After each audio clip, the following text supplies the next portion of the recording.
Assalamualaikum warahmatullahi wabarakatuh. Pada pertemuan ini kita lanjutkan bahasan kita tentang interferensi cahaya. Ini adalah part yang kedua. Materi ini tersimpan di playlist kelas 11 semester 2. Silakan juga disimak part yang pertama ya. Jadi sebelum menyaksikan part yang kedua ini ya, lebih baik adik-adik menyaksikan dulu part yang pertama. Ya. Itu juga tersimpan di playlist kelas 11 semester 2. Silakan juga dicek playlist-playlist yang lain ya. Jangan lupa like, share, dan subscribe. Baik, kita mulai. Oke, di part yang pertama kita sudah membahas tentang apa itu interferensi cahaya, ya. Apa syarat terjadinya interferensi cahaya? Dan di part yang pertama itu kita juga sudah bahas bahwa ketika terjadi interferensi cahaya itu menghasilkan pola terang gelap, ya, atau pita terang dan pita gelap.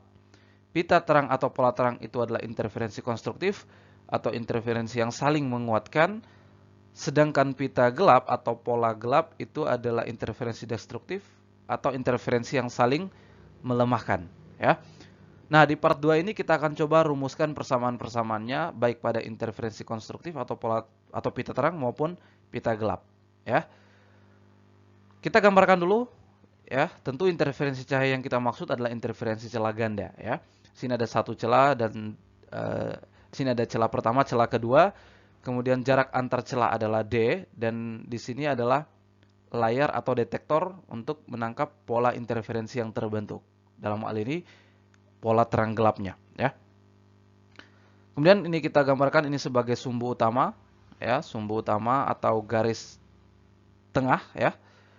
Dan ini juga sekaligus ya, panjang ini adalah jarak antar ya celah ke layar adalah L ya, jarak dari celah ke layar L. Nah, kita tinjau suatu titik saja ya. Jadi kita tinjau suatu titik saja sebagai perwakilan.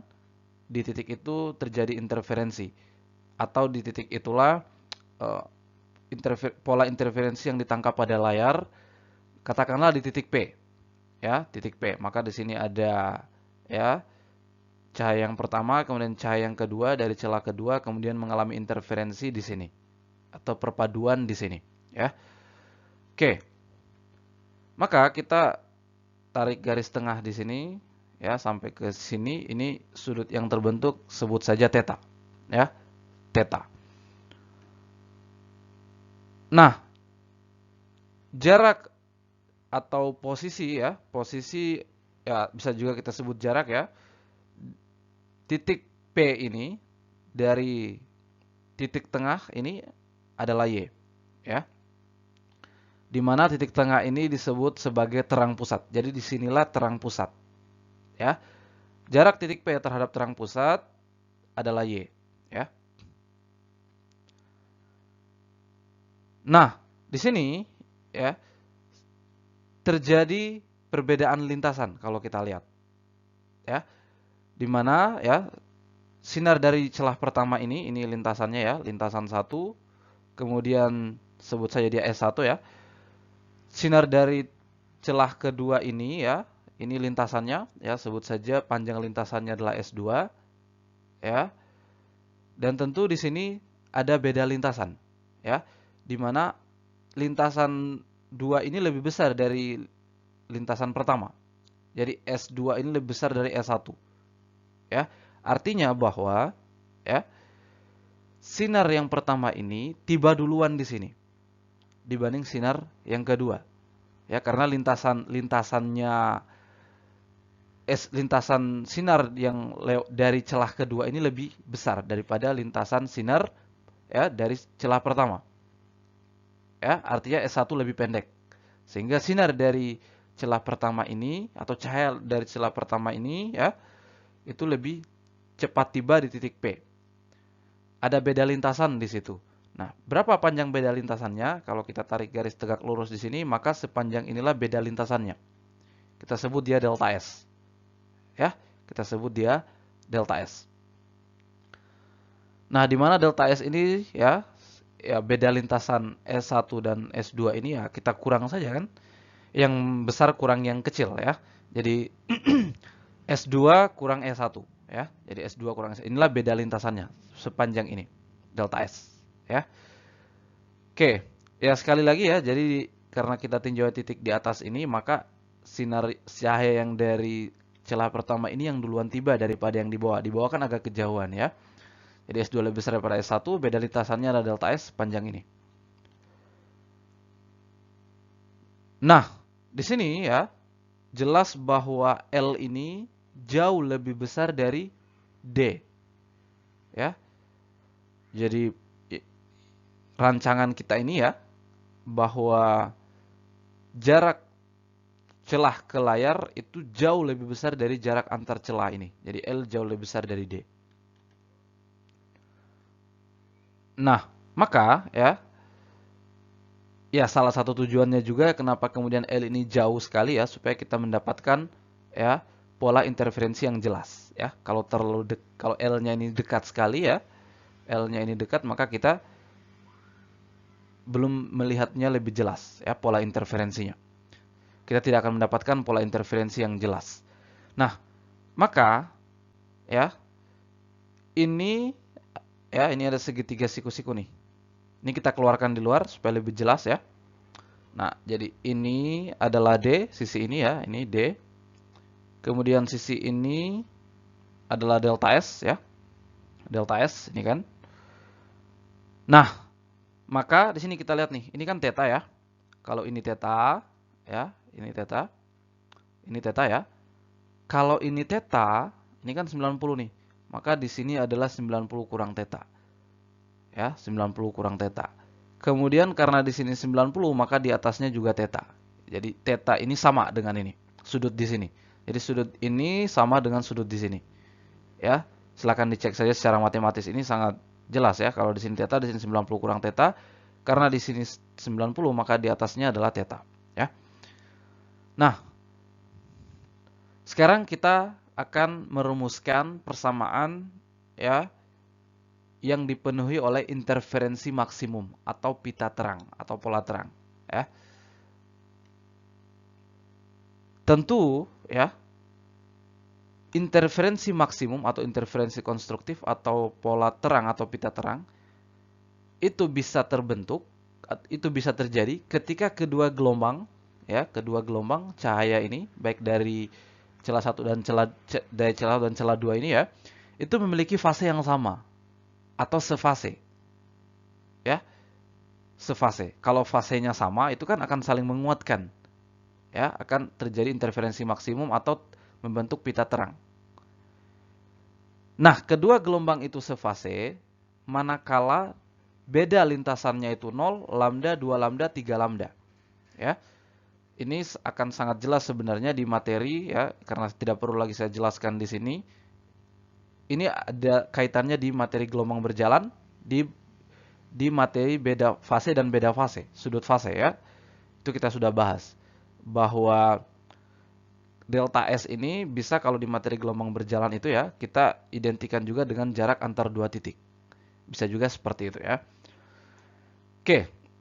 Maka sekali lagi bahwa pola terang itu bisa terbentuk manakala kedua gelombang ini memiliki fase yang sama, sefase. Nah, fase yang sama itu terjadi ketika beda lintasannya delta S-nya ini adalah 0, 1 lambda, 2 lambda, 3 lambda, 4 lambda dan seterusnya. Itu sefase. Itu adalah sefase, ya.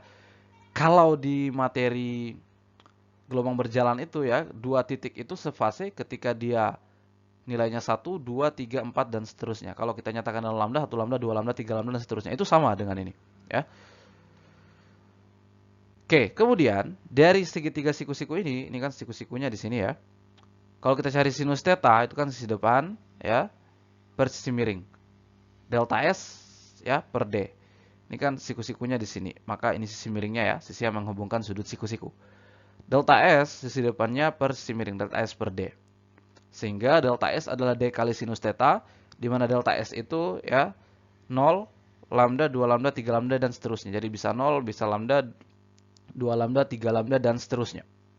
Ya, itu ada delta S. Sehingga dari pola ini kita bisa membuat rumus ya delta S sama dengan D sinus theta sama dengan N lambda, di mana N adalah 0, 1, 2, 3, dan seterusnya. N sama dengan 0 itu adalah pita terang pusat.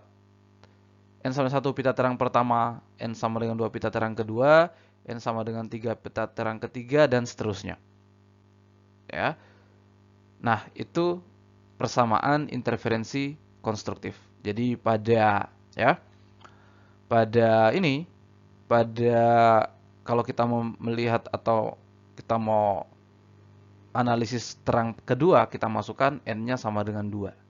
Jadi D sinus theta sama dengan 2 lambda. Itulah persamaan yang dipenuhi oleh interferensi maksimum.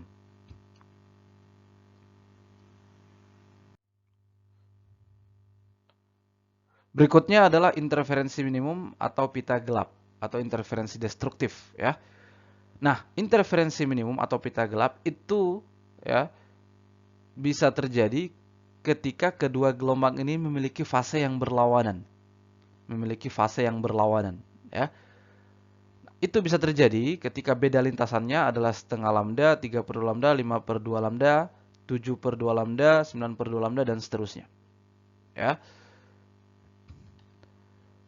Maka ini sama seperti tadi, sin theta delta S per D, maka D delta S sama D sin theta sama dengan 1/2 lambda atau 3/2 lambda, 5/2 lambda, dan seterusnya. Sehingga kita bisa membuat rumus, ya, delta S sama dengan D sinus theta adalah N kurang setengah lambda. Dengan N sama dengan 1, 2, 3, dan seterusnya. Ya. Dengan N sama dengan 1 adalah pita gelap pertama, N sama dengan 2 pita gelap kedua, N sama dengan 3 pita gelap ketiga, dan seterusnya. Maka kalau kita menganalisis pita gelap keempat, tinggal memasukkan N sama dengan 4. Ya, N sama dengan 4. Atau nih, kita mau uji rumus ini ya, misalnya. Apakah sesuai pola ini? Nah, N sama dengan 3 ya. Jadi N sama dengan 3 itu ya, pita gelap ketiga itu 5/2 lambda di sini ya. Nah, kita masukkan N-nya sama dengan 3 ya. Ini kan 6 kurang 1/2 ya, jadi 5/2 lambda. Benar ya. Jadi kita bisa membuat rumus seperti ini berdasarkan pola ini. Ya, inilah persamaan interferensi minimum. Berikutnya, setelah kita berhasil atau telah merumuskan interferensi maksimum dan interferensi minimum, persamaannya ya, maka berikutnya kita bisa menentukan jarak pita terang atau pita gelap dari terang pusat. Ya, si Y ini ya. Kita bisa tentukan nih jarak pita terang atau pita gelap dari terang pusat. Misal kita mau menentukan jarak pita terang ketiga katakanlah dari terang pusat. Y ya, itu bisa. Oke. Di sini ya, kita ya di rancangan ini atau di eksperimen ini ya, tetanya itu sangat kecil sekali.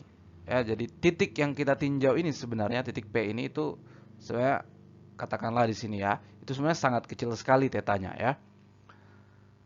Nah, maka ya sinus theta itu nilainya mendekati tangen theta. Ya kan? Kalau sudut theta ini sangat kecil sekali, maka nilai sinus theta ini mendekati tangen theta. Kalau mendekati tangen theta itu adalah ini Y per L. Sisi depan per si apit ya.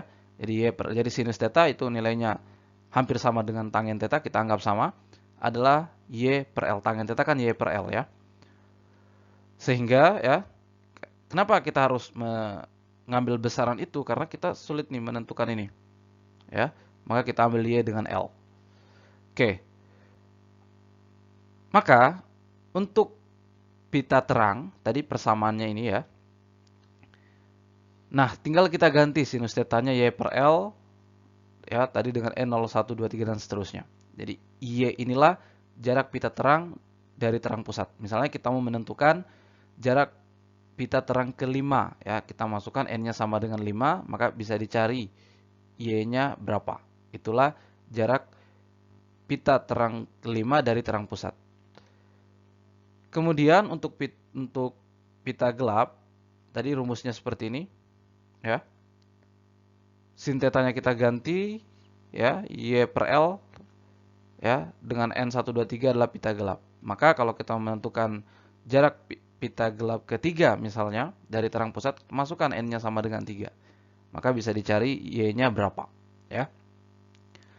Baik, berikutnya kita akan coba membahas beberapa soal tentang ini, jadi tetap stay di channel ini.